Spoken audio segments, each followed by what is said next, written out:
Jerry Coolan. Mirambikal Bik Wenarab Daraban. Bagangbul Awit Juri. Bagangukal Nangit Bambuth Ba Yellingbu.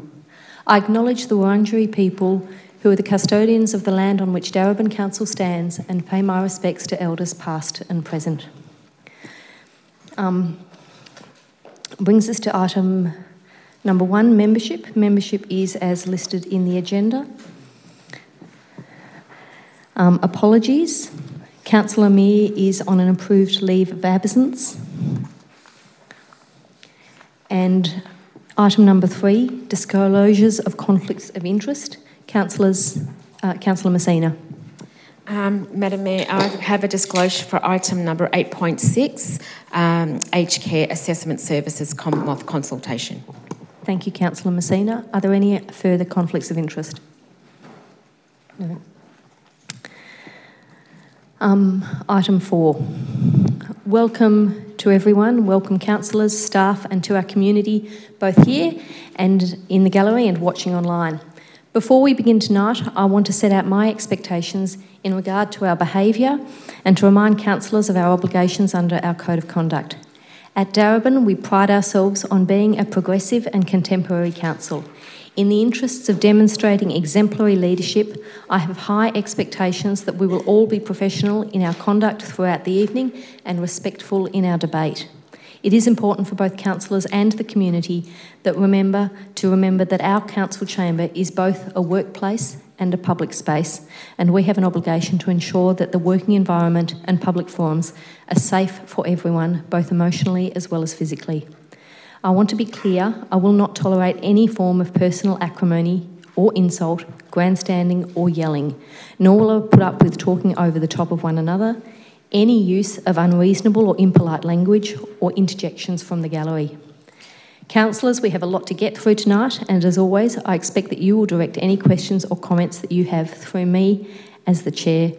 I will endeavour to make sure that everyone has an opportunity, but I will also make sure we stick to time. Before we address the rest of the council agenda, I would like to now read a statement to honour the life of Aya Masawi.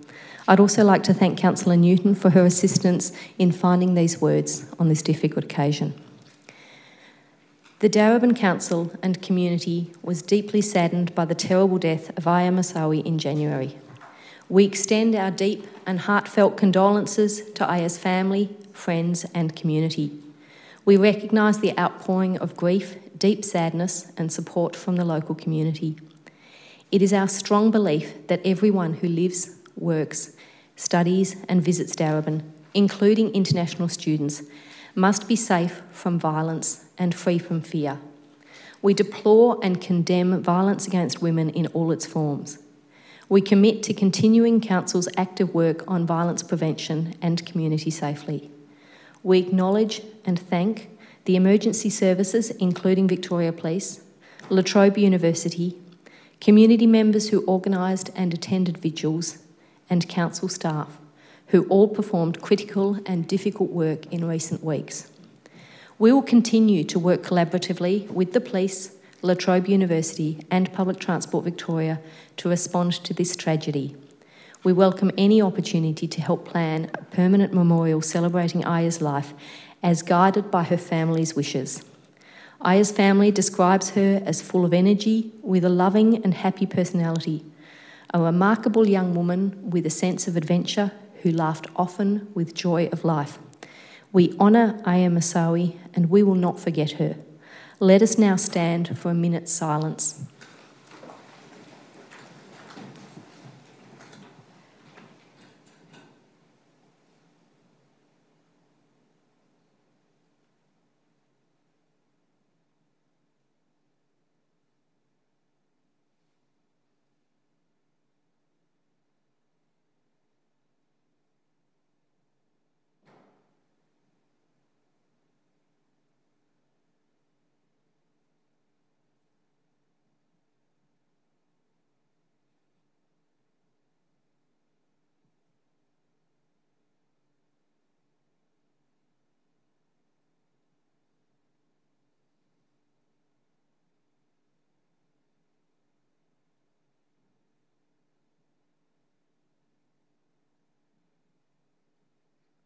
Thank you.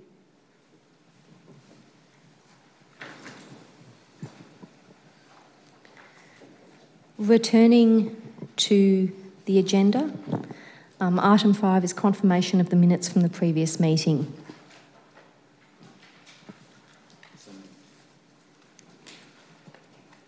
Thank you.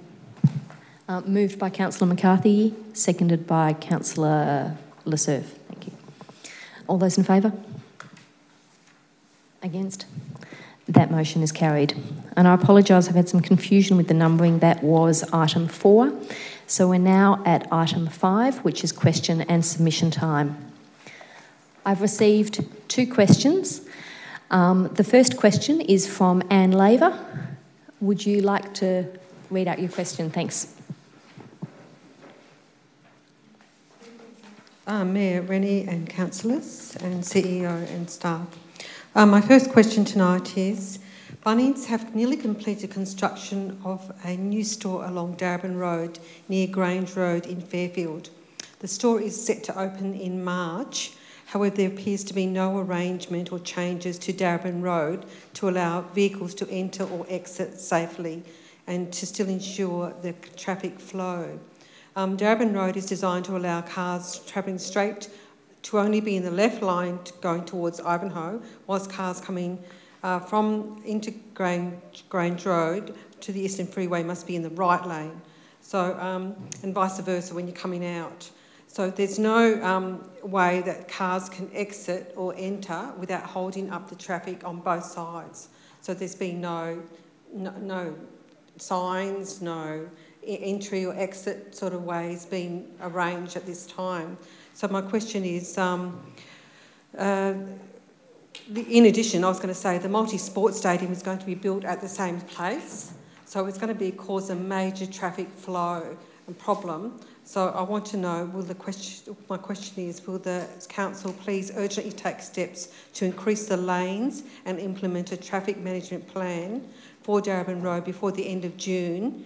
And if this is not done under the ambit of the Darebin Council, can you please liaise with Vic Roads to do this? I'm not sure if it's a Darebin Council road in that's there, or whether it's Vic Roads, but I know that you normally liaise with Vic Roads to do this if it's, yeah. Thank you. I've got a comment and submission to make. Why don't I answer that question first? Sure. So thank you very much for the question, Anne. As part of the planning permit application for the new Bunnings store on Darebin Roads, Vic Roads imposed a number of conditions to ensure the safe operation of Darebin Road. This included restricting right turn movements onto Darebin Road from the Bunnings store. Council is in the planning stages for the future development of the Darebin Multisport Stadium, and consideration is being given to the Darebin Road intersection. Council will continue to work with Vic Roads to ensure that future access arrangements to the site are safe for all road users. Your request for additional traffic lanes and the development of a traffic management plan for Darebin Road will be forwarded to Vic Roads for their consideration. We will request that Vic Roads provides you with a response. Okay, thank you. Because it's actually not at the corner where the corner of Darebin Road, it's just further up. Yeah. Okay, thank you. May I make a submission and comment now or later on? Is it to a particular item on the agenda? Yes. Would you like to make that submission before the agenda item in question? Well, there's 2 actually, so I can make them now or at the time. Do you have a preference? No. Why don't you make them before the agenda items if they relate to agenda items? Sure, okay, we'll do. Thank you very much. Ms Laver, can I ask which items they relate to, just so I know to... Thank you.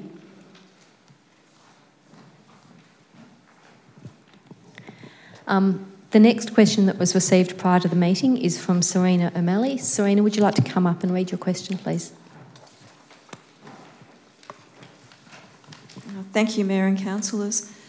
I feel like I'm constantly asking questions about this issue, so I apologise in advance, but I am trying to track down what I think is an important matter. At a special council meeting on the 27th of June 2016, Darebin Council allocated $50,000 for a master plan for the former joint use Ruthven Primary School should it be purchased. When Council voted to purchase the land on 5th of September 2016, it asked that consideration of planning and master planning for the Ruthven and Lakeside sites be referred to the 2017-2018 budget process. In 2018, the Ruthven Community Reference Group was told that $25,000 of the overall master planning budget had been spent. Unfortunately, this money was spent planning for infrastructure that the community didn't want. On the 7th of November 2018, Council agreed with the community that the whole of the Ruthven site should be dedicated to a local park of natural character that is open space for future generations.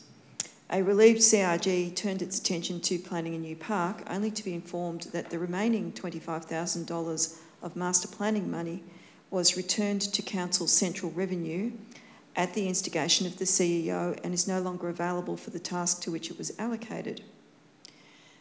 So I might have gotten the words wrong. This is what I'm reporting back from a CRG meeting, so correct me if I'm wrong. So is it true that the Ruthven master planning money has been reallocated in this manner, and can the CEO effectively overturn a financial decision of Council without the matter returning to the Chamber for a vote? And secondly, we were told that money for other projects was similarly brought back centrally. So has budgeted money for other projects been similarly withdrawn? And if so, how many projects have been affected and how much money is involved for each one? So it would also help if we knew why this has happened, what it goes to if it has happened. Thank you. Thank you for your question. Our records show that in the 2016-17 budget, $50,000 was allocated for project planning at Ruthven. During that financial year, around half of the budget was spent, and Council resolved as part of its 17-18 budget process to carry over the remaining unspent funds, totalling $22,698. As you're aware, during the 17-18 year and into this financial year, there has been extensive feedback and discussions with the community about the preferred future use and development of the land. This process has taken 12 to 18 months and has meant that the monies that were carried over in last year's budget for works were not spent last financial year either. Each year, Council conducts a mid-year financial review. In March 2018, Council resolved as part of this process to reallocate project monies not specifically required in that financial year, including for Ruthven. This occurred this time last year via a Council resolution and was not a decision by the CEO. In 2018-19, Council resolved to maintain the entirety of the site as a natural park. And in 2018-19, via the operating budget, Council has been able to make a number of improvements, such as removing unsafe trees, installing new bins, bin holders, seats and tables. Council has also been progressing work to plan for future improvements. Funding for the 2019-20 design and construction works are able to be considered as part of Council's upcoming budget process. In response to question 2, in regards to funding for other projects, all of Council's projects are reviewed in the mid-year budget review and considered by Council in the Chamber. In some cases, projects have savings. In others, projects need additional funds to cover unexpected costs. Those are the questions that were received prior to the meeting. We are able to take other questions from the Chamber if there are. Thank you. I'll get you to come up to the lectern. If you, when you do come up to the lectern, please clearly state your name, and if you cannot approach the lectern, an officer will come to you. I'd also ask that you direct your questions to myself as the Mayor and that you limit questions to 2, as this gives other people the opportunity to ask questions. Please come up.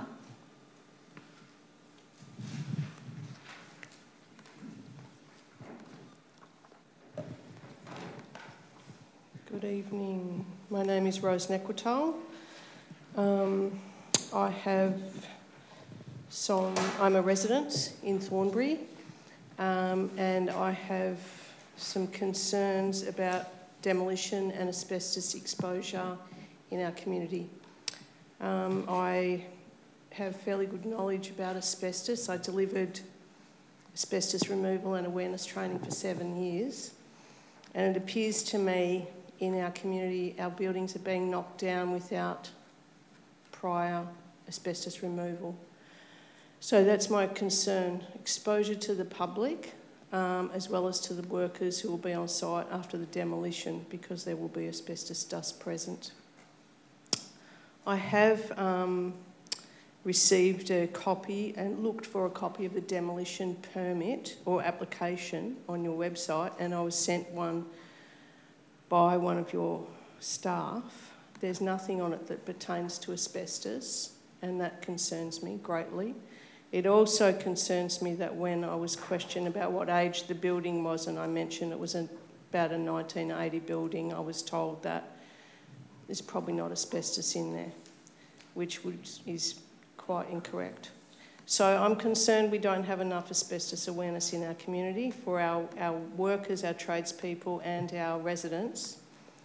There are a lot of rogue builders and demo operators out there, which is very concerning.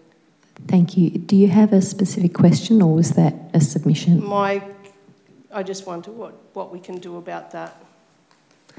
Thank you very much for your question, Rose. I'll make sure that the officers get your contact details, and so that you can share specific examples so that people can follow up with you on specific examples. Yep. Fantastic. Thank you. Thank you very much.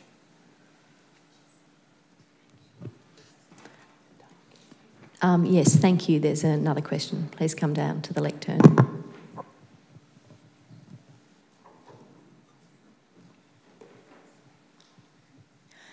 Madam Mayor, councillors, my name is Ana Montes and I live on Gertrude Street in Preston, near Bell Station. As you're aware, this wedge between High Street and Plenty Road is known as the Junction. I've lived here for the last 6 years with my husband and our 2 girls, both of whom are under 3. My 2 questions concern the Junction Urban Master Plan.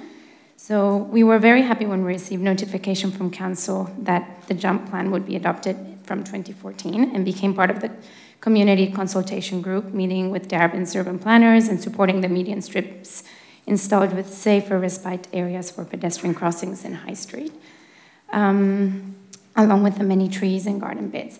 Since then, however, we have not been aware of further progress being made and would like to know whether Council is still on target with the JUMP plan and whether it has been updated to take into consideration the considerable number of extra residents who are due to move into the area, since many of the developers have taken plans to VCAT and have been granted extra apartments.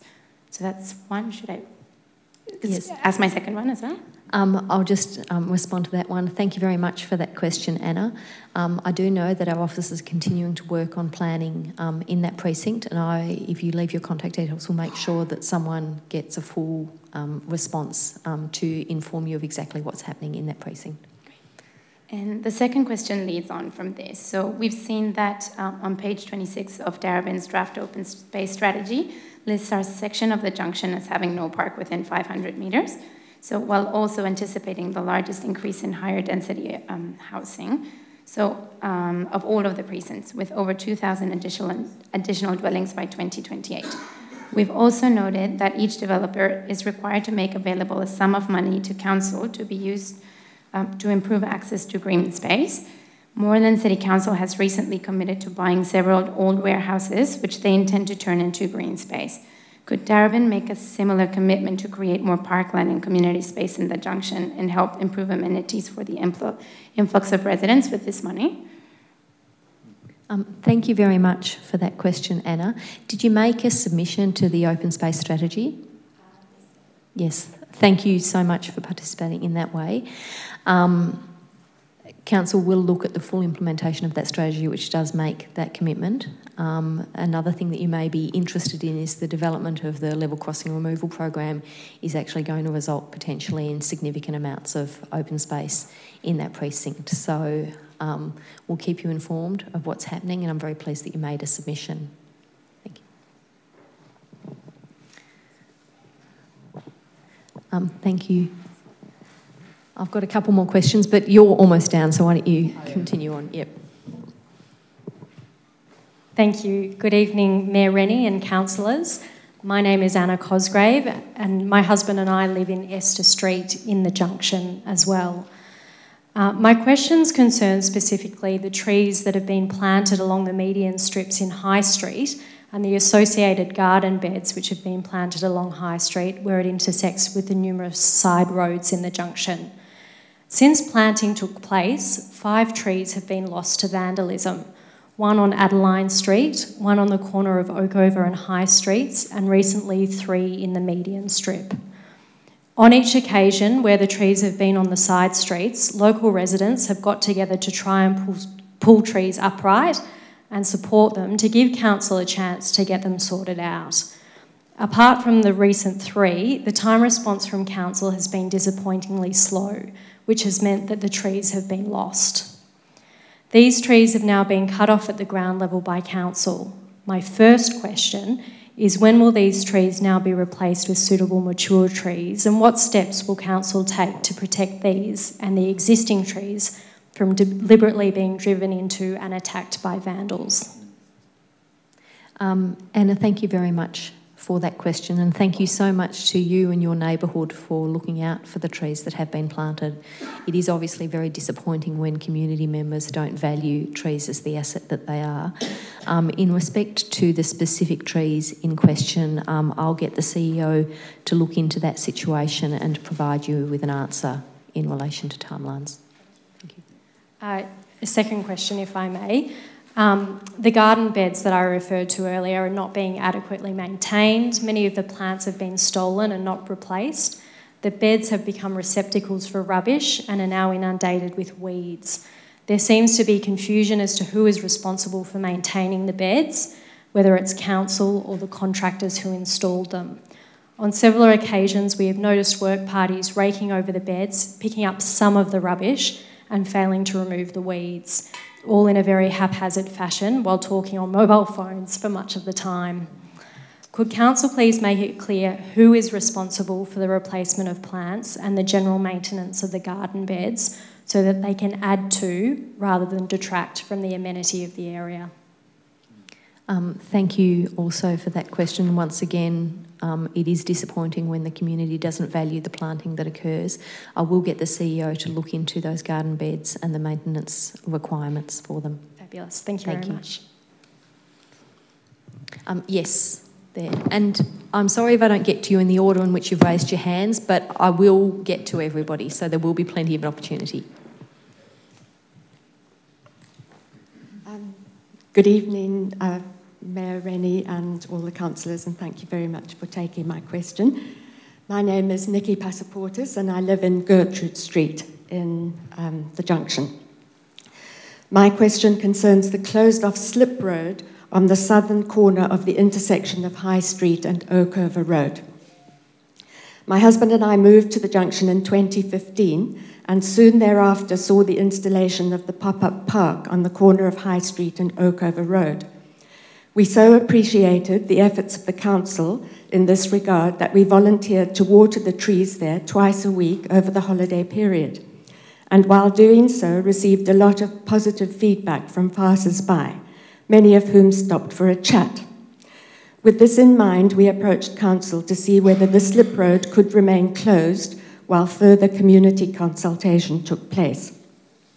This was agreed, and we attended several consultation sessions and finally canvassed the businesses along High Street to see what support there would be for a permanent small respite park in that location.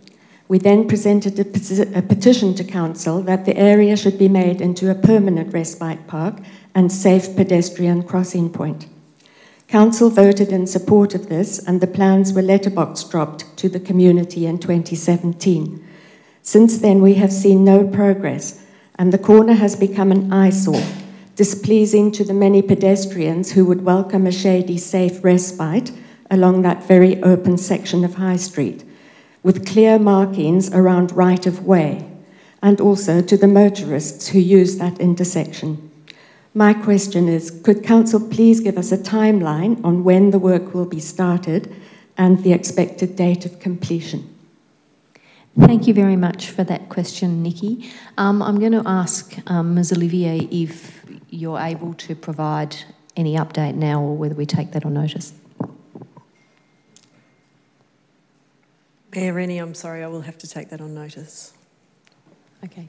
We will provide a response to that question. Thank you for identifying it. Further questions, Jeff?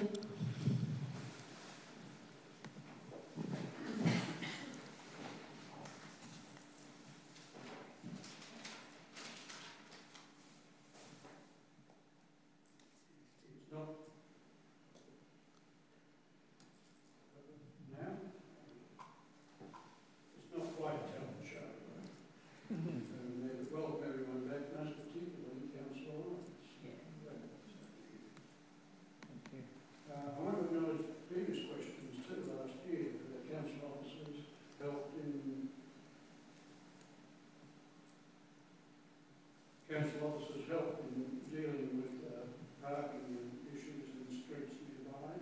In my area, I'm Jeff Richards in Story Road, and it's been great, the outcome there. Tonight, you would have been looking at recent publicity regarding the war on waste and television and the rejection of much of the recycled waste. I looked then at what I was doing, and I can only see that a lot of what I'm putting out may be a cause for rejection for it. I don't know whether that is, but here's the tissue that would be rejected because it's got plastic on the inside, perhaps. My question is, I think we're collecting and doing that job very well, apparently, but is it still ending up in landfill? If not, can we put out a little more direction? I'd love to have a booklet that I can see some of these other things and the plastic that has wrappings from the several markets as to whether that goes in or not. And the final thing is, second question related to the same subject, is Darabin looking at food waste to be collected as well? Thank you very much for those questions, Jeff. We're very happy to provide you with full information about what can and can't go, and I think you've identified some really good examples of some of the things that people struggle with, because obviously the cardboard in the tissue box is obviously recyclable, and I know I pull the plastic off mine just to be sure. The technology around... The technology around recycling is improving rapidly, and the ability of the people managing recycling to actually separate and manage these things is improving. But we will, as I said, provide you with the full information, because I'm sure that the difficulties you're having are actually shared by the community members, so that feedback is really useful for us. With respect to food waste, we have run a recent successful trial in the Kingsbury area and are looking at how that trial would be rolled out to the rest of the municipality. We know that there's a huge number of people who don't want to be putting food into their rubbish, and that is going to happen in the near future. We have been audited for our recycling and found to have actually very good standards, so I think there is always more that we can do, and your question helps us to understand how we need to actually get information out to the community, so thank you. Thank you.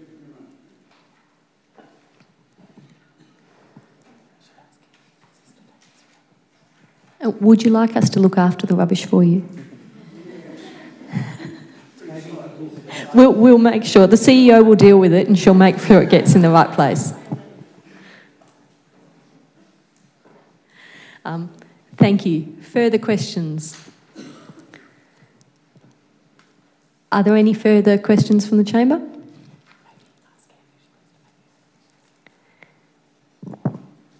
No.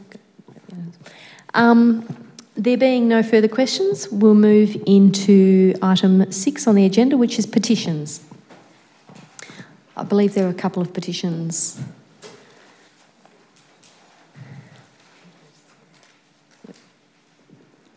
I have two. The first one I have, do I need to get a seconder for that? The petition first? I think you read the petition first and then we'll get a seconder when people know what the nature of the petition is. The first one I have is a petition regarding parking. We undersigned the traders hereby petition Darebin Council to review and amend the existing time parking restrictions to the following 30 minutes at 8 a.m. to 6 p.m. Monday to Friday and 8 a.m. to 12:30 p.m. on Saturday. The request is to amend time parking restrictions at Gilbert Road, east side, between 712 to 718 Gilbert Road Reservoir. This petition is due to the failure of current restrictions accounting for visitors overstaying parking times, to the demerit of the businesses pardon me, that require high parking turnover, therefore denying accessibility of visitors to Darebin businesses within the immediate area. Thank you for reading that petition, and you're asking the CEO to prepare a report for consideration? Yeah. Okay. Thank you, seconded by Councillor Greco. All those in favour? And against? Thank you for tabling that petition. Councillor Williams, you had another one? I do. This is another one regarding parking petition at Wilcox Street in Preston. It's a bit of a long one. We undersigned the hereby the petition of Darebin City Council to undertake an urgent review of the parking situation in the present of bound by High Street, Youngman and Beauchamp Street and Plenty Road, including Wilcox and Pender Street, prior to embarking on its municipal-wide parking strategy schedule for 2019 to implement a priority parking scheme for residents that is applicable as required during the day, in the evening and on the weekend through the application of time-based restrictions and a dedicated and reinforced permit zone arrangement with free permits available to residents and their visitor through a fair and equitable process. 3, ensure that any businesses and new multi-storey residential developments consider parking arrangements prior to council issuing town planning permits, and these businesses and new developments not to be entitled to parking permits to park in residential streets in a permanent capacity. Thank you for tabling that petition for consideration by the CEO. Is there a seconder? Councillor Messina. Thank you. All those in favour? And against? That petition is tabled. A third petition. Thank you, Councillor Messina. Thank you, Madam Rennie. I have in front of me, and I understand under the legislation, I'm only to read what is presented in terms of whether signatures are present. I have a petition to install speed humps in Chris Street and between Beatty Street and Regent Street Reservoir, and I understand that's all I am to read. And I have in front of me 24 signatures that have been initiated and directed in terms of the petition by resident Bruce Johnson. So I hereby present the petition to the CEO, Seal Wilkinson, to prepare a submission and a report. For consideration. Thank you. Is there a seconder? Councillor Williams. Thank you. All those in favour? And against? That's carried. Thank you.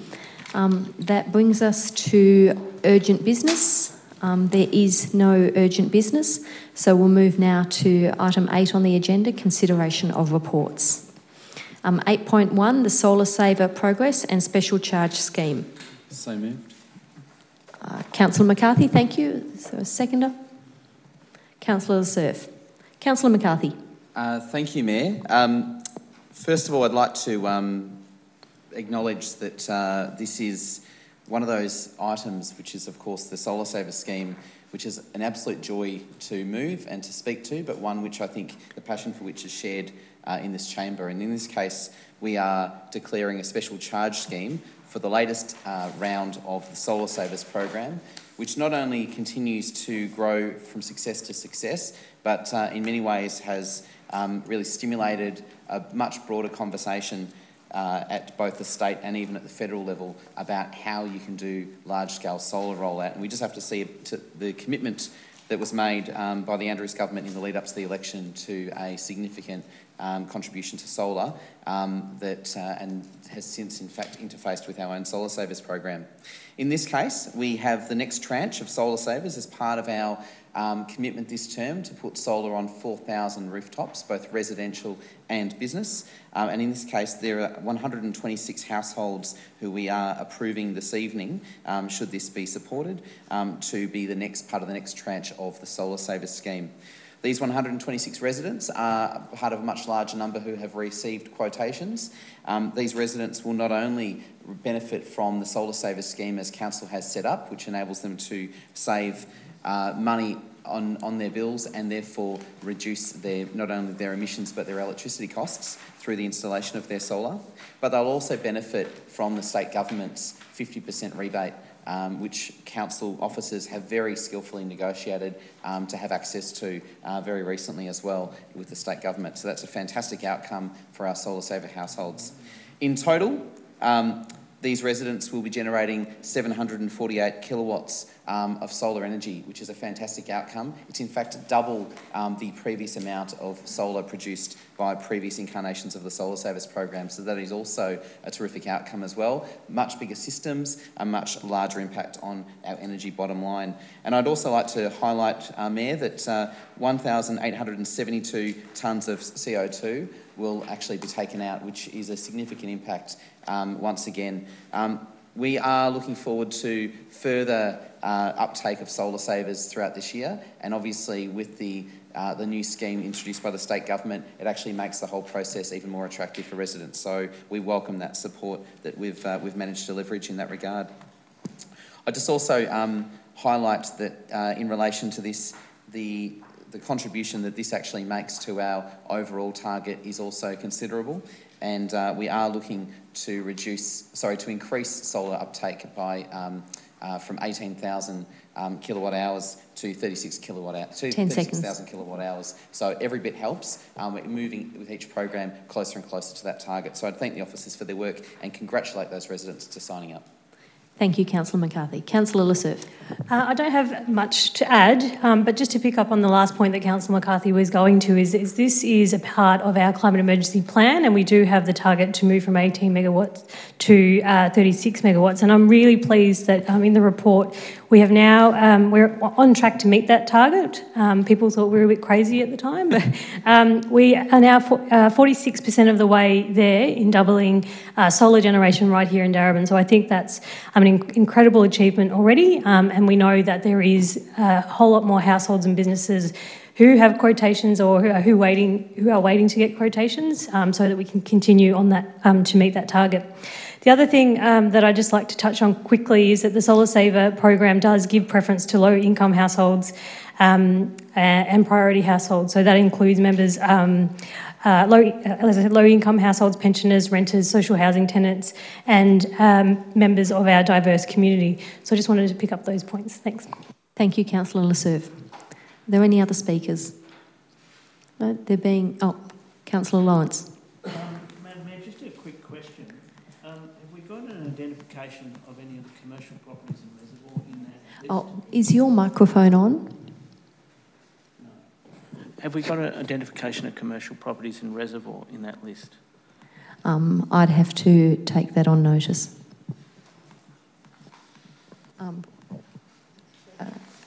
I think if I could hand that question over to Ms Moxham.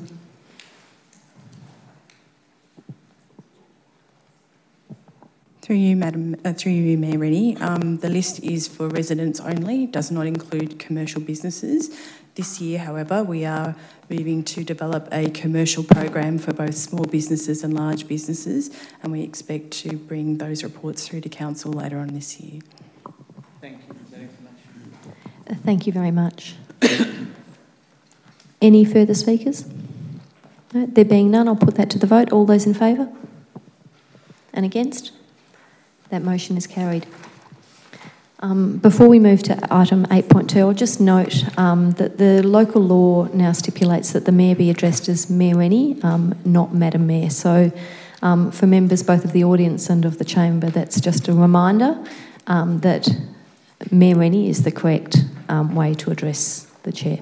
Thank you. Item 8.2. Councillor Le Cerf, yes, and seconded by Councillor McCarthy. Councillor Le Cerf. So this motion is to extend our current contract, who is with Solar Gain for the Solar Saver program, by 2 months. And so we've just heard about the Solar Saver program, so I won't rehash that. The reason for the extension is that back in August, as mentioned by Councillor McCarthy earlier, the state government did announce the solar PV rebate program, eligible for some households. And this is a very welcome program for us in terms of increasing the uptake of solar. This did, however, create a little bit of uncertainty for many households in Darebin who had already expressed interest in solar savers but weren't sure whether they would be eligible for the rebate through the state government. Our officers worked hard and negotiated with Sustainability Victoria, who administer that program, so that Darebin residents who are participating in Solar Saver could access that rebate. So we're very happy to have achieved that outcome. Because of those delays, we're a little bit behind schedule in terms of the implementation, and so the latest round didn't start until December. Also, extending it by another 2 months allows for other households to get on board as well. Proposing to extend this contract by 2 months, as I've described. Thank you, Councillor Le Cerf. Councillor McCarthy. Thank you. I'll support everything that Councillor Le Cerf has said, and just point out to councillors that in terms of our track record within 2019, we're expecting to install around 4,000 kilowatts of solar, so in terms of the total program now, which works out to 850 installations. That's going to deliver a greenhouse gas saving of 10,000 tonnes of CO2. Now, these might seem like just numbers, but they are very important numbers for the very reason that Councillor Le Cerf mentioned before. It takes us a significant step, in fact, some 46% towards our target. But also importantly, and Councillor Le Cerf touched on this in the previous item, this is not a program that is just delivered just to whoever. We actually do target low-income households, pensioners, renters through arrangements with landlords, social housing tenants, and our residents from culturally and linguistically diverse backgrounds, including those with limited English proficiency. And I'm pleased to let you know that in relation to this particular tranche, the composition of that cohort of people who otherwise may in fact be cut out of accessing solar is 44%. So we are continuing to see a significant number, close to 50%, giving priority to those people to make sure they can actually access solar, and of course significantly the remaining people in that that cohort of solar households, solar saver households, actually therefore are providing a cross subsidy. So it's delivering both the carbon emission reduction, the energy efficiency outcomes for those residents, and of course also the social equity outcome, which we're very passionate about here in Darebin. Thank you, Councillor McCarthy. Are there further speakers? I'll put that to the vote. All those in favour? And against? That motion is also carried unanimously. That brings us to item 8.3 on the agenda. We'll start by inviting Ms Anne Laver to come down and make a submission on this item.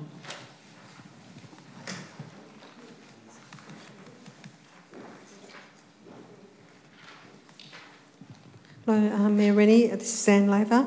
I just want to say thank you very much to the Council for introducing this local law.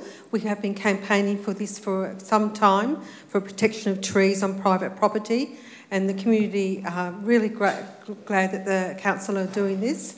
I don't know that everyone will be pleased. They might not want to they want to remove the trees from their property without, without any laws, but I think in the end it helps the climate, and I think it's a really good thing. So I'd just like to say thank you to the Council. That's all. Thank you very much for that submission, Ms Laver. Brings us to the motion. Moved by Councillor McCarthy. Yes, Councillor Lawrence? Mayor Rennie, I have a question. I'll get a seconder first and then I'll come back to you for the question. Is there a seconder? Councillor Le Cerf, thank you. Councillor Lawrence. Yes, Mayor Rennie, I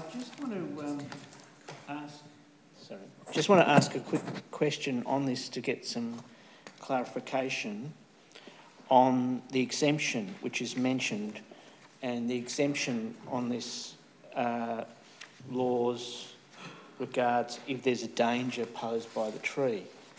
Now, obviously, we already deal with that because there's tree protection in place in Mount Cooper, Creswell Grange and also Springthorpe.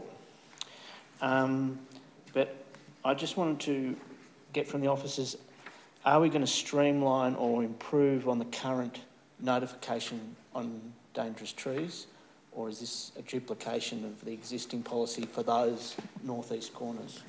Thank you for your question, Councillor Lawrence. I'll pass over to Mr Albertini for an answer. For you, Mayor Rennie, the local law basically is written around if there's dangerous trees and it needs to be acted on quickly, we will respond quickly accordingly, so that we will not have a huge administration process in dealing with the issue. Thank you. Councillor Messina. Rennie. Madam Rennie, I have a question. We have in front of us the draft tree protection local law policy, but there's no communication strategy on how we're going to actually... I notice the enforcements are quite heavy, the penalties are quite heavy. Are we going to develop any communication strategy after it is gone through community consultation? Because I'm concerned that we have a diverse community, and I'm concerned that we have heavy penalties. Is how we're going to project that message into our community in full, rather than just putting it online and perhaps going through the local press, because we are well aware that the local press newspapers don't go to every household.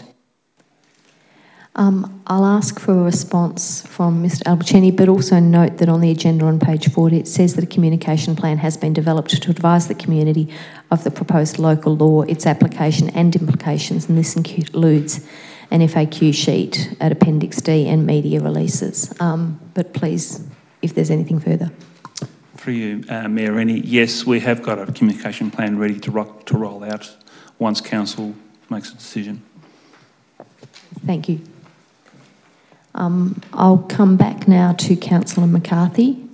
Thank you, Mayor. Thank you also to Councillor Lawrence and Councillor Messina for their questions, and also to Anne Laver for her submission and support for this. And I would just note that this approach that we have here tonight has actually been on Council's books for 10 years. So it's very pleased to actually finally see it through, because 10 years ago this year I put this very proposal to this chamber. So some good things take a while, and I think it is certainly well supported. I'd also just note the support from Maria Paletti and Kathy Audley, who wrote to Council with some recommendations. I'll make sure that we pass those through to officers and consider them a formal submission. Tonight what we are doing is endorsing the proposed local tree protection local law 2019 and management of tree protection and private public property policy, I should say, 2018. This needs to go out for 1 month of public consultation as per the statutory requirement, so that will occur from this point on, whereby the public can make submissions, Council will hear those, and of course make a decision following that. This is an important process because we have to go through that process in order to enact a local law, and to enact a local law which has the right levers in place and the right controls in place to deliver the outcome that we're looking for. And that is for the protection of our existing canopy, for an orderly process, and of course for some consideration as to the various factors with different trees. I would just note that as the report outlines, there are very specific requirements that are applied in the concept of what we are considering here a protected tree. There may be submissions to include other trees, have trees that are considered for habitat or other purpose, and that is something that I know some people would wish to put forward. So we'll consider that as part of this process. At the moment, the definition of a protected tree is really about the size and shape and height of that tree, and that is a metric which is a common and benchmarked practice across a range of local governments, including some of our neighbours who've had these laws in place for a long time. So what we're doing here is not radical or revolutionary, I'll just be frank. It was 10 years ago when we tried, but now it's actually bringing us into line with what a lot of other councils have in place. And that is a mechanism by which if you wish to remove a tree above a certain height and a certain circumference, then you need to go through a permit process. And that process obviously gives consideration to the factors as outlined in the report. I would really encourage our residents to engage in this process, and obviously if you are supportive of this or have concerns or wish to propose things, to submit and engage, because this is a really important piece of local law and one which has taken quite a lot of work, as I said before, to get here. I want to thank the officers for bringing this to us, and of course councillors for throughout this term talking about this as a continuous issue. Let's get it through. Thank you, Councillor McCarthy. Councillor Lasserve. Thank you. I'll keep it brief. This is a really important local law that we're introducing because we do want to protect the significant trees that are on private property. Council obviously has a lot of trees within the public realm that serve a very high purpose in terms of protecting us or trying to mitigate the urban heat island effect and give us relief in the public realm. But the private trees do play an important part in terms of the network of trees in providing habitat and to, I guess, further mitigate the urban heat island effect. So they play the whole network of our canopy is really important in terms of our increasing density in the city, and we want to, I guess, curb the effects of pollution and heat radiation from the buildings and roads. As Councillor McCarthy said, though, that this new law isn't radical. It is in line with approaches that are already being taken by many other councils, and they include our neighbours in Banyule and Yarra, Burundara and others. I'd encourage everybody to get involved within the community consultation that will happen over the next month. We know that there is a lot of support already out there in the community, but we'd like to hear from you, so make sure that you get involved. Thanks. Thank you, Councillor Lasserve. Further speakers, Councillor Messina. I asked, my question was in relation... Can I just pull you up there? I have previously said that the correct way to address the Mayor is Mayor Rennie.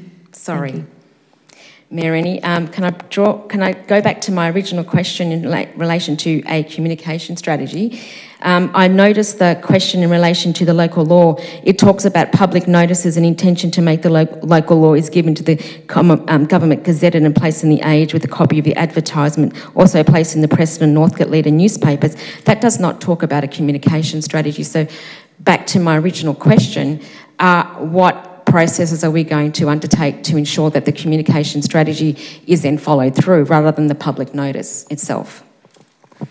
Thank you. I'll hand to the officer to answer that question. For you, Mayor Rennie, as it says in the report itself, we have got a communication plan ready, but we won't release it obviously until council makes a decision.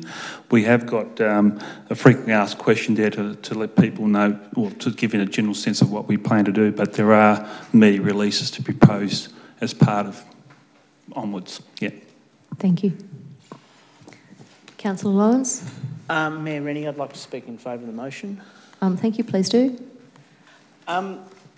Yes,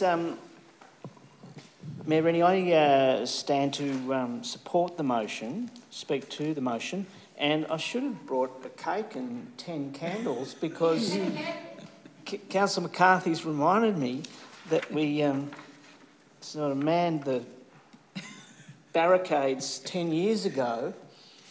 And so if people think progress never happens in council, it does. Cultural change does. As I outlined earlier in my question, this tree protection strategy already exists in a form in our new subdivisions that were done in the last 20 years in the northeast corner.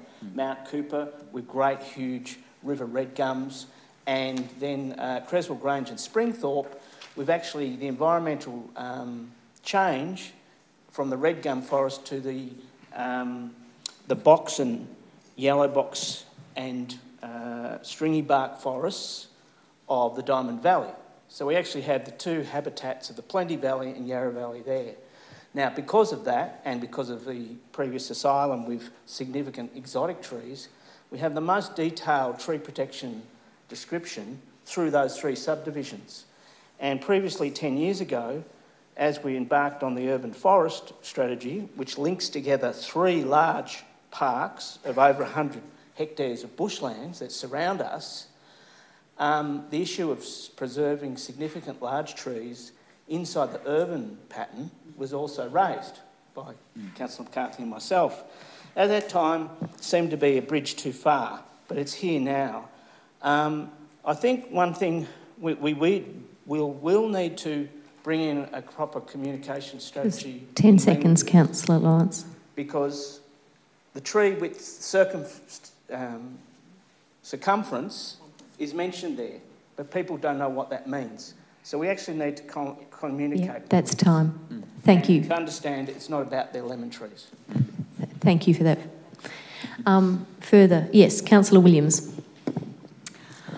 Wow, I just want to say, going back 7 years ago, that Mayor Rennie and myself were advocating to lobbying against a particular tree not to be cut down where a development was going to occur.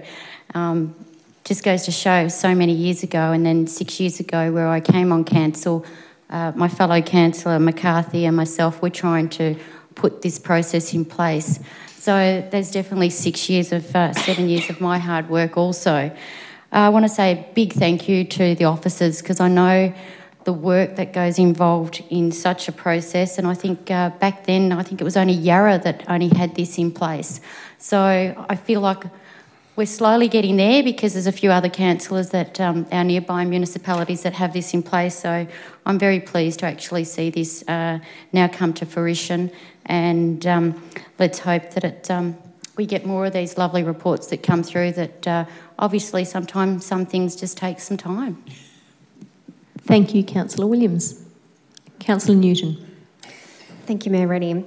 I'd like to speak in support of this motion. This motion allows us to be in line with other councils about their local law on trees.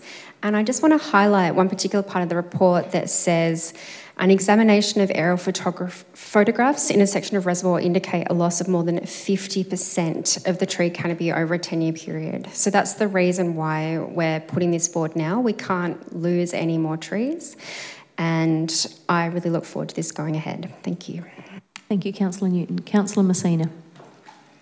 Mayor Rennie, thank you. I just want to, there might be some people out there who aren't happy with this, this notice of motion, but I want to read something, and it's: imagine if trees gave off free Wi-Fi signals. We'd be planting more and more, wouldn't you say? Too bad they only produce the oxygen that we breathe. Thank you, Councillor Messina. Any further speakers? No? I'll put that to the vote. All those in favour? And against? That motion is carried unanimously. That brings us to item 8.4 on the agenda. We'll begin this item by hearing the submission from Ms Anne Laver. Hello, Mayor Rennie again, and councillors. Anne Laver speaking. Just item 8.4, and this also applies to 8.3, so I'll just go back on the communication. May I make a suggestion that you put it in the community news and have your say, and on Facebook. Just my suggestions to help get the communication out, especially in the community news. Really help. I just want to congratulate the council again on construction of Peters Road. It's another one that's been many years in the making, and everyone's going to be really pleased to be able to cross the Mary Creek. And I'd just like to say thank you very much. That's all. Thank you very much for that submission. So item 8.4. Councillor McCarthy, and seconded Councillor Lawrence. Thank you. Councillor McCarthy. Thank you, Mayor, and thank you, Councillor Lawrence and Laver as well for that support. I'll just include the words that should appear in the motion in the recommendation. Under point 1, the successful contractor being Simpson Construction Company, or CO, for the contract sum of $2,894,870, GST inclusive. Under point 2, it's $289,400, and also to add that which is approximately 10% of the contract amount. So I've got caught on the clock there. So look, this is obviously the night of things that have been a long time coming, and this particular item has been a long time coming. The community, particularly originally parents, in fact, who are zoned for East Brunswick Primary School and who had to walk and ride their kids across some pretty heavily trafficked roads to get their kids to school, began talking about this about a decade ago. We are finally here where we are approving a contract sum and a successful tenderer for a partnership project between Darebin and Moreland councils to go ahead and construct the Beavers Road shared pathway or shared bridge. This bridge is not only obviously an extension of Beavers Road, of the pathway there and the active transport route across to Moreland, but it's really about unlocking an active transport network that has been obvious to people for a long time, but from an engineering point of view has been very difficult to achieve. And so it has taken a while to get us to this stage, but we are finally here. By virtue of the community campaign that was enacted in the last council term, which saw well in excess of 1,000 people raise their voices on both sides of the Merry Creek in favour of this, we are finally at the stage where we are going to see construction commence now that we have a contractor confirmed and all the various planning elements sorted through. So I just want to thank the community members who led such an extraordinary amount of grassroots campaigning work to get us to this stage, because this has been a long time coming. It is only because of people power that this got the support in this chamber and over at Moreland in the last term, and we are finally at that stage here now. So I want to thank those individuals who really did all the hard yards. We just get to stand up in here and move the motions, and that's what some of the great achievements in both Darebin and our neighbour Moreland have been based on, is that grassroots movement, just like the protection of the Merry Creek decades earlier. There are some nice elements to the design, obviously some solar lights there to include in the bridge to create a low level of light, and of course native trees, shrubs and ground cover, so they don't require watering. So thanks again to the officers and the community for this. Thank you, Councillor McCarthy. Councillor Lawrence. Just briefly, Mayor Rennie,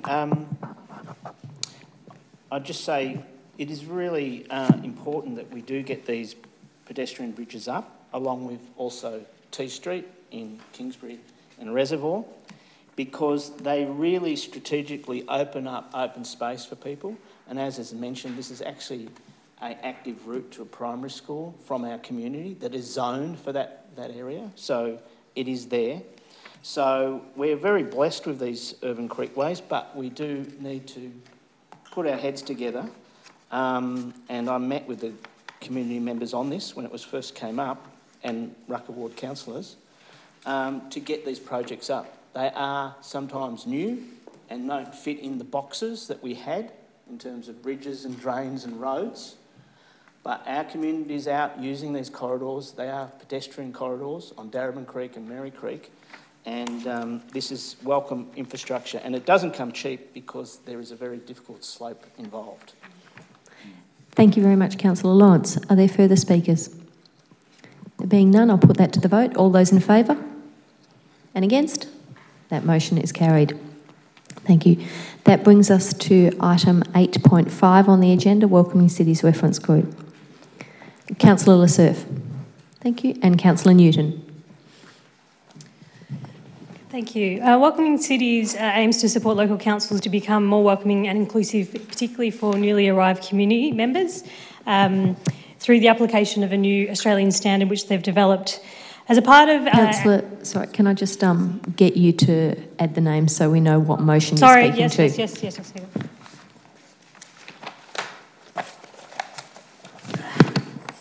Okay, if we could add the names Rosa Vasigi, Ponia and Jazarekarim, sorry, didn't get that quite right, and Zainab Farah. Yep, that's it. Thank you. Thanks. We'll start again. Okay, I won't say what I've already said. So there's a new Australian standard, and as a part of that process, we are now establishing a reference group to help guide councils work in this area. This reference group was established at our last council meetings where we adopted the terms of reference, and the group will consist of 11 voting members, so 4 from our local community, and tonight we're appointing three from our local community, and there will be a total of 11 voting members who will be made up of also the Darebin Ethnic Communities Council, along with the Darebin Aboriginal Advisory Committee. This motion also proposes to amend the terms of reference so that we can include a representative from the traditional owners body, and we have sent an invitation to the Wurundjeri Land and Compensation Cultural Heritage Council to take up a spot on this group. This work in particular is critical given Council's commitment in this space, but also fuelled by the current political discourse, particularly by the federal government in relation to asylum seekers and refugees, which has been appalling. Darebin has been on the forefront of providing a welcoming and inclusive space for all within our community, as well as advocating on their behalf. And I believe that this standard will allow us to do this more deliberately, more systematically, so that we can be embedding them into all of our policies and practices across council and across the community. I'd like to thank all the members of the community that put themselves forward during the EOI process, and I'd like also to thank the council officers who helped evaluate those applications. And just in closing, I am looking forward to hearing back from the reference group. Councillor Greco is sitting on that group on behalf of us as councillors, and I think that they've got some important work ahead of them, and I'm looking forward to hearing their outcomes. Thank you. Thank you, Councillor Lasserf. Councillor Newton. Thank you, Mayor Rennie. This is a really exciting thing for us to be happening. I think that Darebin is already a welcoming city, and to make it even more so in this formal process is really wonderful. I completely agree with Councillor Surf that I'm constantly disappointed by the political discourse around refugees, around African communities, and I think this can go some way to allaying some of those misrepresentations. And I'm really glad that we've got someone from DEC on there. We're going to have someone from the Interfaith Council. I also just really wanted to point out how good it is that we're hoping to get a member of the Wurundjeri to sit on this as well. And I really enjoyed reading the application, so really looking forward to see what this group does. Thanks. Thank you, Councillor Newton. Councillor Lyons. Mayor Rennie, I've just got a small question. Sure. Obviously I've missed some briefings. The report is written with an executive summary anticipating nominees. Those have been read out. Just for my own curiosity, can I have those names identified to those three organisations? Yes, I'm certain that the people who have been nominated, they're community members that don't represent organisations. Okay.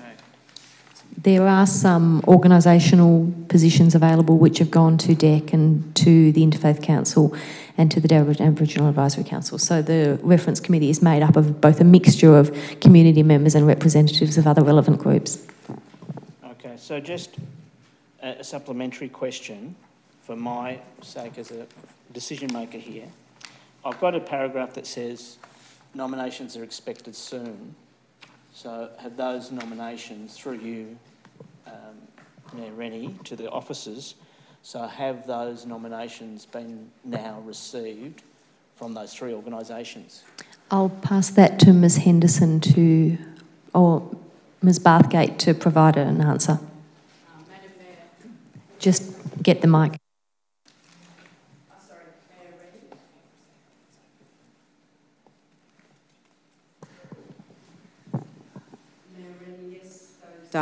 Nominations have been received. So from the three agencies, the Victorian Equal Opportunity Human Rights Commission, AIMS and Spectrum MRC, also from the community advisory committees and, as we've seen tonight, the community members through the EOI. Thank you for that. So, Councillor Lawrence, I trust we'll be able to make the full list of membership available very soon with those nominations that have been received. Are there any further speakers? There being none, I'll put that to the vote. All those in favour? And against? Also carried unanimously. Thank you. That brings us to item 8.6 on the agenda. Councillor Messina. Thank you, Mayor Rennie. I'd like to declare I have a conflict of interest on item number 8.6, Aged Care Assessment Services Commonwealth Consultation. I'd like to declare that I'm currently employed with an aged care service provider, and I have been for the last 12 years, and I have sat through 3 aged care reforms. Therefore, I like to disclose that I have a conflict and will not be voting on this item. Thank you, Councillor Messina. We'll just wait for you to leave the chamber.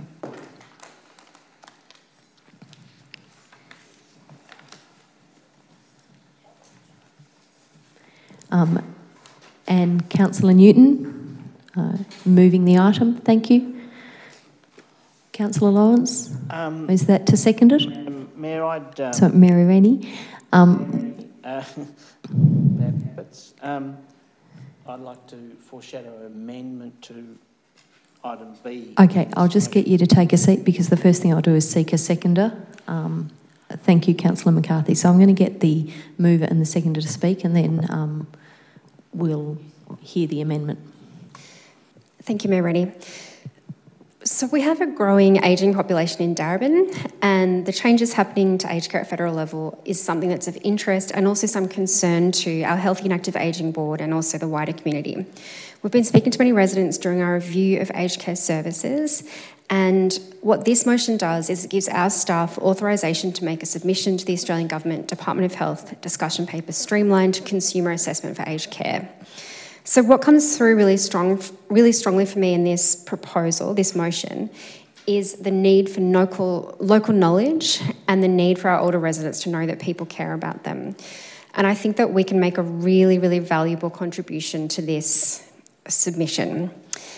So, for example, I point you to the report where it says that older people and their families in Darebin have described frustration and confusion when attempting to access information or services via the My Aged Care system. The person on the phone often has no local knowledge of Darebin, its services, geography or community. Some older people feel like they're a number, not a person. So the submission that we will put forward will really bring that local aspect to the submission. The things that we will be putting forward include considering streamlining assessment services that must be driven by improved client experiences and outcomes. Cultural diversity, we're one of the most diverse councils around, so we absolutely need to consider that. And we need to look into some of the systems that have been developed so far with My Aged Care to make sure that they're up to scratch, in particular the call centre. So we know that the community can be better served by a more localised approach, and I believe that the staff who have such local knowledge here will bring a really, really expert perspective to the submission. Thank you. Thank you, Councillor Newton. Councillor McCarthy. I'll reserve my right for the moment, Mayor. Thank you. Further speakers? Councillor Lawrence, did you... Yes, I wish to move an amendment just to section B in this recommendation. Yes, what's the nature of the amendment? The nature of the amendment is to delete 8.6b and replace it with the following. B, culturally, and I think I have provided this. Yep. Culturally diverse and socially disadvantaged residents deserve a no disadvantage test in relation to any federal changes. And this no disadvantage test should be considered in any service reform. Thank you for that amendment. Can I just note we've got an extra T on the in the first line where it's written a not disadvantaged, and Councillor Lawrence mentioned the. Thank you. Is that amendment acceptable to the mover and seconder? Can I seek advice from Ms Henderson? Certainly. Can I have a comment on that? What's your question that you're seeking advice on? Thank you, Mayor Rennie. So the question that I would like to ask is, does this amendment... Hang on, I'll just think of a question. Does Councillor Lawrence's proposed amendment cause any concerns about the submission that we're looking to put forward?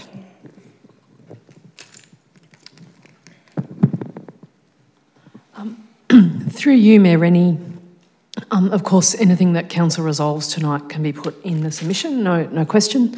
And we'd welcome, we would probably have a chat to Councillor Lawrence just to get some clarity about how such a no disadvantage test would work in relation to this proposal to reform and unify the two streams of assessment services that this paper's about.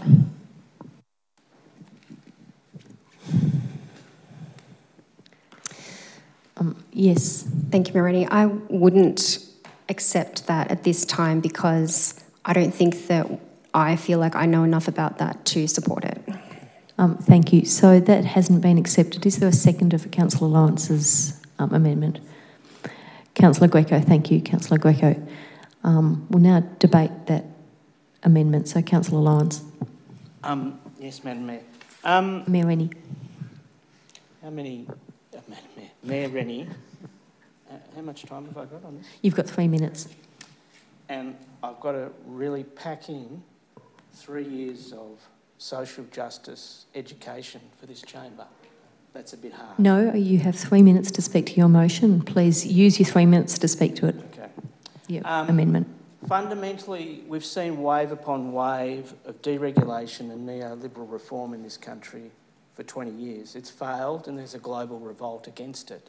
At this point, we've got a dying government that's foisting this on us. We had a motion, and councillors note that the local knowledge and the actual local services in place is superior, and there is a danger of people getting a service that's not as good. It's not good enough to just send back officers with a bland recommendation to facilitate a streamlining of a process which we know will disadvantage our community. In any negotiation of people's rights, whether they are assets or services, access to services, people have a democratic right to insist there is a no disadvantage test. This applies to superannuation, industrial relations and many other areas. The people we're talking about today is the most disadvantaged members of the community, older Aboriginal people, older people who have English as a second language, being foisted with a competitive model on a system that we know is best delivered by not-for-profit regional services, which we are. We need to do a little bit more than just say, should be considered. That's tokenism. Then we know the most vulnerable citizens will not be considered in whatever process. And we don't know. This process may halt. It could change. So I think even in what we're saying is an administrative motion, we need to state the rights of the people who are going to be affected. And that is the 20% of the community who are aged and culturally and linguistically diverse, who are going to be assaulted with a system similar to the privatised electricity system, which we've seen is so terrible. So one of the things about the defence of this city, which is the best provider of aged services to a diverse community in the country, is we need to demand always that we want to have a no disadvantage test. Now, we can't control that, but we need to insist on it. And we may even get a test case of it because, guess what? We're special because we always ask for more. So I'm putting this forward. Obviously, I've been in the chamber, in the back councillors' room for 4 or 5 hours. I haven't 10 seconds to talk to everyone about this, but this is a fairly common democratic mechanism to take the fight back to protect our citizens. That's time. Thank you, Councillor Lawrence. Councillor Greco. Thank you, Mayor Rennie. Look, I'm going to speak in favour of the amendment, and I'm glad that Councillor Lawrence has highlighted this particular clause and reinforced it with a no disadvantage test. I think it's important that we do this. After all, we are making a submission to the in relation to the federal government in relation to the aged care assessment services. And I'd like to point out is that the whole purpose of these changes that the federal government is trying to introduce are premised on the basis of trying to further improve the system to make it better. So I would think that a no disadvantage test should not be feared. If this new system that the government is moving towards is a system to actually make it more efficient and more effective and a better service for all, particularly people on low incomes and people from diverse backgrounds. As has been pointed out, and we've pointed out many times in this chamber, I mean, Darebin Council had one of the best services in relation to aged care services, not only here in Melbourne, in Victoria, but in the whole country. It was held up as a model. And I think we owe it to our residents that given that we come from a legacy of providing one of the best services in relation to aged care, that we put up the best test possible, that any changes that are proposed that we ensure that we do not get a diminution of the service that's currently being provided. And the final point that I would make is that, and I'm glad that it's been mentioned there in point G, is that that the change in relation that the council should be allowed the possibility of continuing to provide assessment services as part of any aged care, 10 seconds. Any aged care reform. Are there further speakers? Councillor McCarthy. Thank you, Mayor Rennie. I support the proposed amendments that has been put forward by Councillor Lawrence. I would just ask whether it should actually deserve a no disadvantage test rather than disadvantaged, just to make sure we're correct with the language. That's grammatically... Okay, we'll correct that. My understanding and thank you, Councillor Lawrence, for the explanation. I know it's difficult to explain complex public policy in a 3-minute. I've tried it myself. My understanding in terms of how this would play out is that really, in terms of the categories of people who are considered under the government speak culturally diverse and socially disadvantaged, is that they shouldn't be worse off based on the proposed reform. Now, I think that's pretty self-explanatory, and I think it's not only reasonable, it should be expected that people should not be worse off from a reform that's supposed to make life better for people. I would expect and I would hope that same test would encompass ability or disability in the case as well, and the whole range of factors which can allow people to often be discriminated against by systems and structures that may in fact not be deliberate, they may just be the result of market failure. So on that basis, I'm happy to support it. I would hope that we would look broadly at how we articulate that notion, given that has not been a central core feature of the public policy debate to date. It has been far more about who's going to be running the show rather than who's the show being run for. And in this case, our opportunity at this point in time in the political cycle is good to put forward some ideas about humanising the system. And I think that's, for me, what I take from Councillor Lawrence's additional point there, is to really strengthen that point. So on that basis, happy to support it, and thank you for the explanation. It's really helpful. Mayor Rennie, just one little error, the apostrophe needs to be on the outside of the no disadvantage. No. Okay, so we'll move the first apostrophe. Thank you. Are there any further speakers to this amendment? No. Councillor Williams. I'd just like to say that I'm very proud of this council, as it has one of the highest, if not the highest, standard of home care to our people in this community, and that Darebin Council actually delivers an excellent home care assistance where many residents benefit from having a continuous care, especially the quality of service and skills of staff that are aged to our aged residents, where the staff are well trained, very honest and reliable, and they do an excellent, outstanding job. It's important that this council continues to be that age-friendly city and continue working how best this council can continue looking after our most vulnerable in our community. I strongly recommend and hope Darebin Council can continue to be a voice for the most vulnerable in our community. Thank you, Councillor Williams. Are there any further speakers to the amendment? No. There being none, I'll put the amendment to the vote. So this is to incorporate the new point B. All those in favour? And against?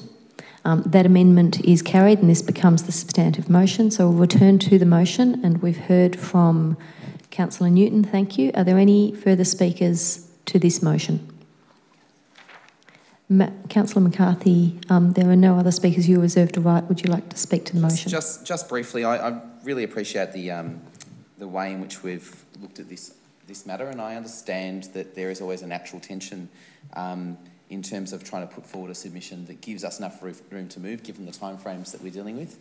The deadline, as councillors would see from the motion, is 11th of February, so it is timely that officers have brought this report to us, so we have enough time to develop and deliver a strong submission that touches on the various policy concerns that Council has been looking at in relation to this broad reform. And I think we're all very cognizant of the fact that there is an election in the wings, there is a likely change of government, and potentially hopefully some rethinking on this policy space, because there is an opportunity here to get things right before they change significantly. So I'm supportive of the work that our officers have done, and I thank Councillor Lawrence again for his explanation and his additional point, his varied point. I think we also need to be very wary that in these public policy debates that the submissions that we put forward get the airing that they deserve, and I'd encourage our community to also make submissions to these sorts of processes as well, because it's sometimes not just the institutional voices but also the individual voices and those direct experiences that can make a big difference, particularly affecting the minds of our public policy and political decision makers. So I'll just end it there, and I think thank Council for their good debate on this. Thank you, Councillor McCarthy. I'll put that to the vote. All those in favour? And against?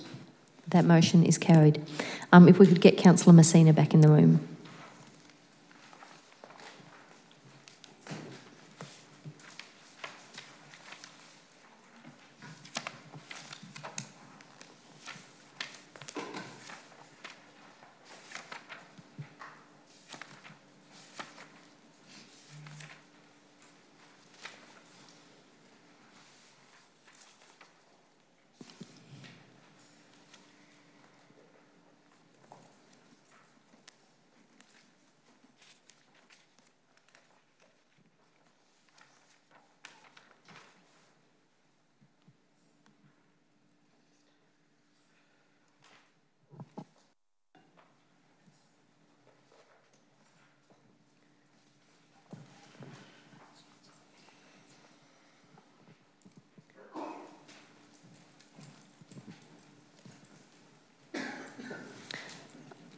So we are now at item 8.7 on the agenda, the future funding of kindergarten programs.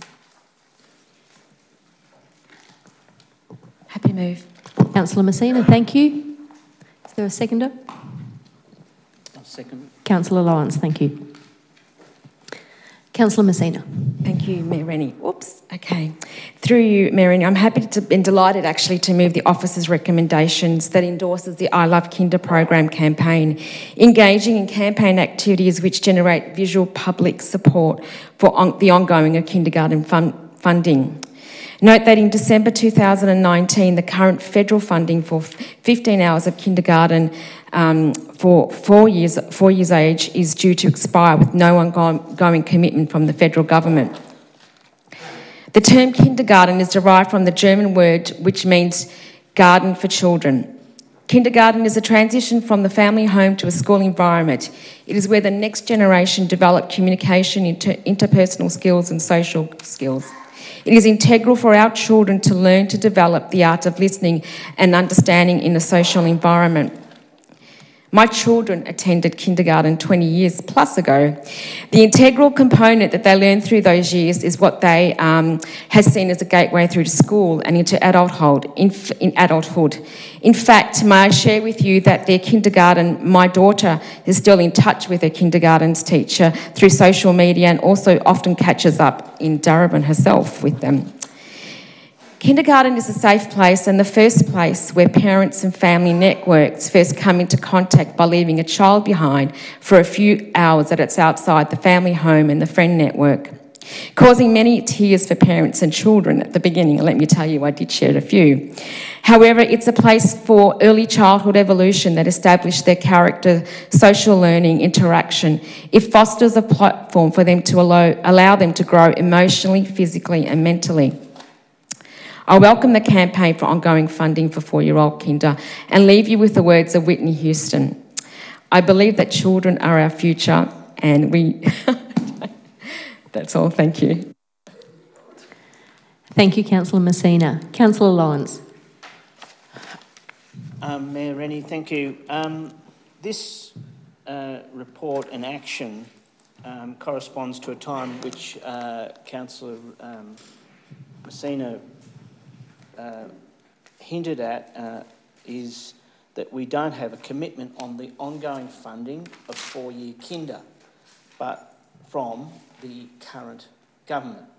So obviously we need to get in that space as a sector because, you know, we don't want a Trump-like shutdown here. Now, in addition to that, we have the opposition adopting a policy position regarding 3-year-old kinder, which will expand the service, which we in this chamber have had our residents lobbying for many years. So it's obviously a social trend where people understand the benefits of that earlier start and they are demanding it. So the debate here is fluid, and the federal space is fluid, but of course as a council providing these services and buildings to provide those services, we know we have to champion them. There is one small issue in this whole area of kinder, which has been highlighted in surveys again and again, is that we have pockets of disadvantaged communities, both financially, linguistically, socially, who do not access kinder.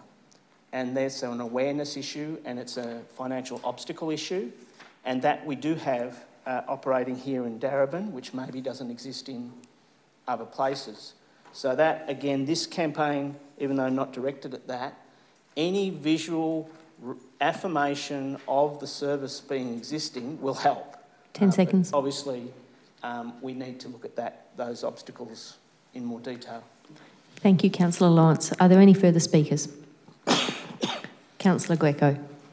Thank you, Mayor Rennie. I actually have an amendment, a further point that I'd like to add.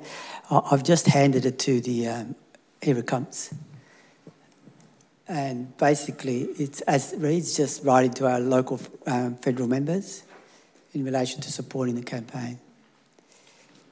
Is that amendment acceptable to the mover and seconder? That is, but Councillor Greco said local federal members or local federal member? Members. Well, we need to change that. Thank you. I'm happy with that.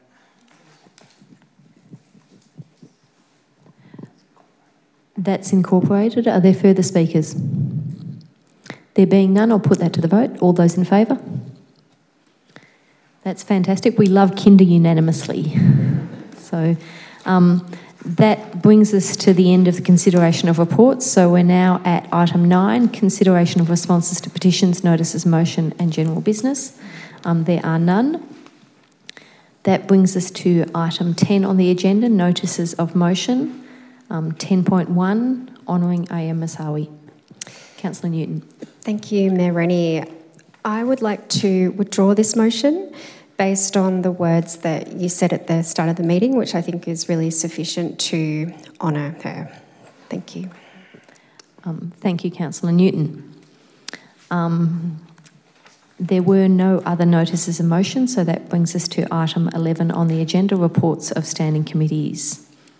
There are none.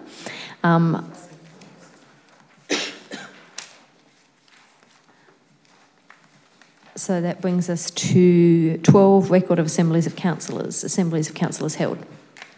Councillor Williams and Councillor McCarthy, moved by Councillor Williams, seconded by Councillor McCarthy. All those in favour?